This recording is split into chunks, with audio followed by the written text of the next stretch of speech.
chronique va commencer. Merci. Le 8 mai 1945 marque la victoire des forces alliées sur... Salut au Fagnon, par Madame le maire, accompagné par le vice-amiral d'escadre Hervé Giraud, le commandant de la délégation de marins de la garnison de Toulon, l'enseigne de vaisseau Clément Baudenez, chef de centre de la préparation militaire marine, et par le lieutenant Laurent Simot, chef de centre des cadets de la défense du 519e régiment du train.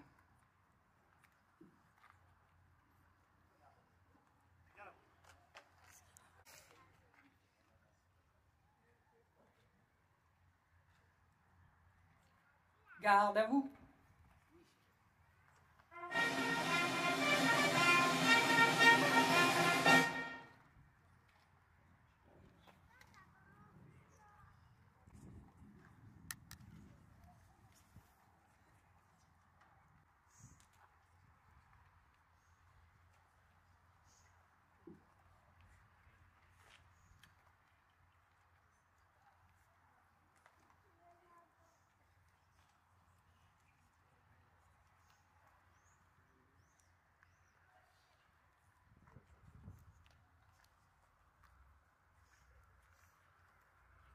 Nous leur rendons hommage aujourd'hui.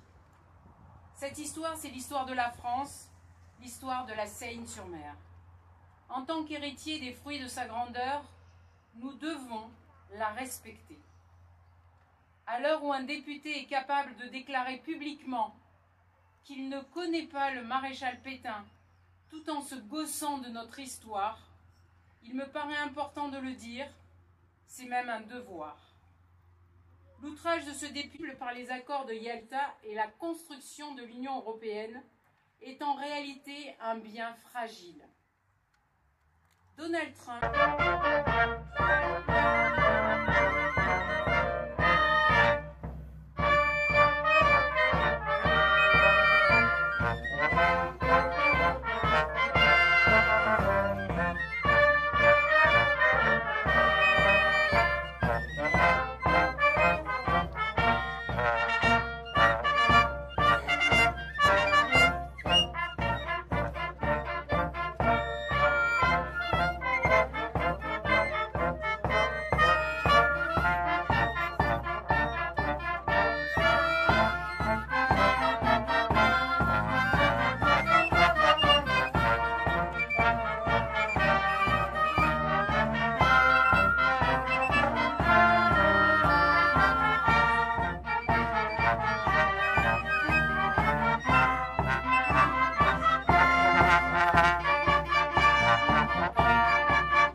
des combattants volontaires de la Seconde Guerre mondiale.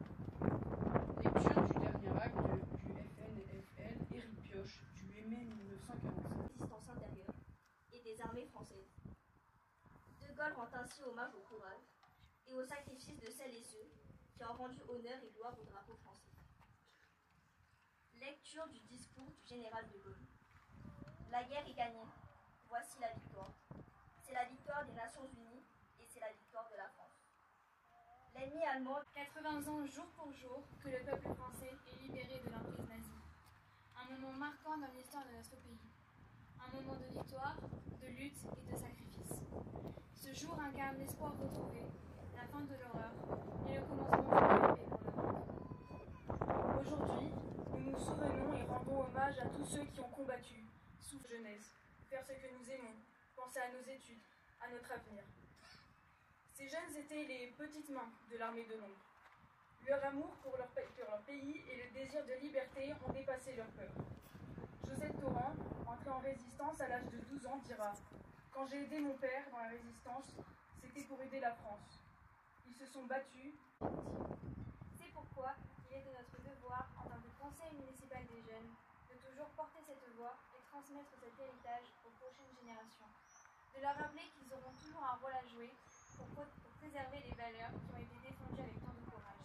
Vive la France, vive la République. Du 8 mai 2025. Le 8 mai 1945, il y a 80 ans, les alliés britanniques, américains, français et soviétiques obtenaient la reddition sans condition de l'armée de l'Allemagne nazie, les 7 et 8 mai 1945, à Reims et à Berlin. Ainsi, la barbarie nazie était vaincue. Les peuples d'Europe retrouvaient leur liberté et leur souveraineté. Ce fut le plus important, le plus destructeur, le plus meurtrier des conflits de tous les temps. 100 millions de combattants, 62 millions de victimes, en majorité civiles. Rendons hommage à ces hommes et à ces femmes qui sont entrés dans la résistance et ont combattu pour la libération de la France occupée par les nazis. Rendons hommage aux combattants de la France libre et de tous ceux des armées alliées. Depuis août 1944, l'espoir renaît avec Paris libéré. De plus, n'oublions pas la solution finale mise en œuvre portait un espoir de paix. Aujourd'hui, la guerre est aux portes de l'Europe avec l'agression de la Russie contre l'Ukraine. Un nouvel ordre mondial voudrait s'imposer à la place de celui de 1945. La commémoration du 8 mai 1945 est à la fois un acte de mémoire, de reconnaissance en Europe et dans le monde. La paix est en danger sur notre continent. Il nous appartient de faire partager avec les pays européens nos valeurs de liberté, d'égalité et de fraternité. Vive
Merci aux musiciens.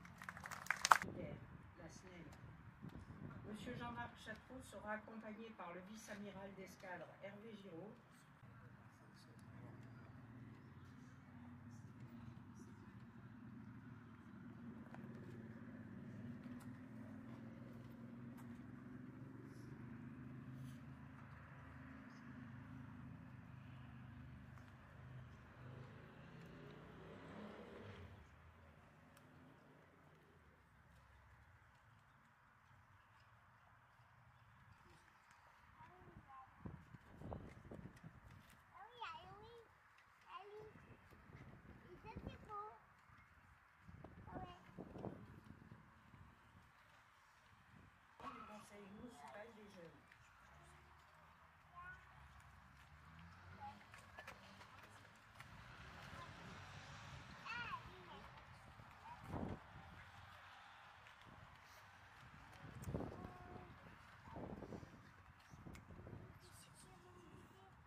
morts.